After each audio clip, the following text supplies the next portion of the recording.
Hi hello welcome to Kolguri 24/7 news channel. Telangana రాజకీయాల్లో ఇప్పుడు ఒక నియామకం తీవ్ర ఆసక్తిని రేపుతోంది. రాష్ట్రంలో రేవంత్ రెడ్డి నేతృత్వంలోని కాంగ్రెస్ ప్రభుత్వం చేపట్టిన తాజా నామినేటెడ్ పోస్టుల భర్తీలో ఒక పేరు ప్రత్యేకంగా వినిపిస్తోంది.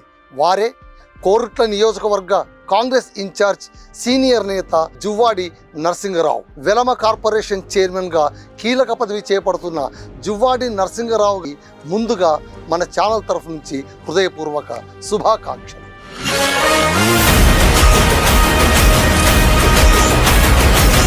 ఇది కేవలం ఒక పదవీ నియామకం మాత్రమే కాదు.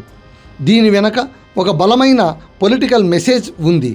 గత కొంతకాలంగా ముఖ్యమంత్రి రేవంత్ రెడ్డికి వెలమ సామాజిక వర్గంపై కొంత కోపం ఉందనే రూమర్స్ పొలిటికల్ సర్కిల్స్లో బలంగా వినిపించాయి.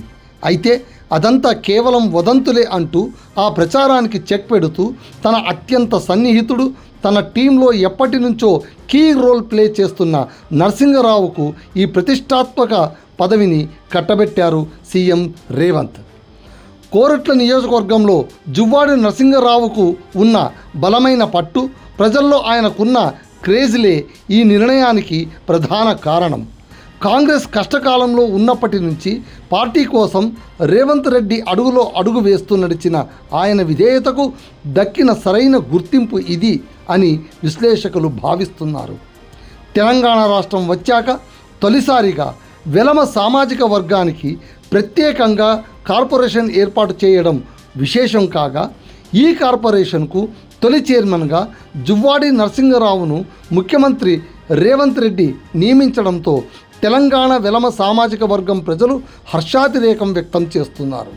ఈ కొత్త బాధ్యతలతో ఆయన కోరుట్ల నియోజకవర్గంలో కాంగ్రెస్ పార్టీని ఇంకెంత బలోపేతం చేస్తారు, వెలమ కార్పొరేషన్ చైర్మన్గా ఆ వర్గ ప్రజలకు ఎలాంటి సేవలు అందించబోతున్నారు అన్నది రాబోయే రోజుల్లో వేచి చూడాల్సిందే.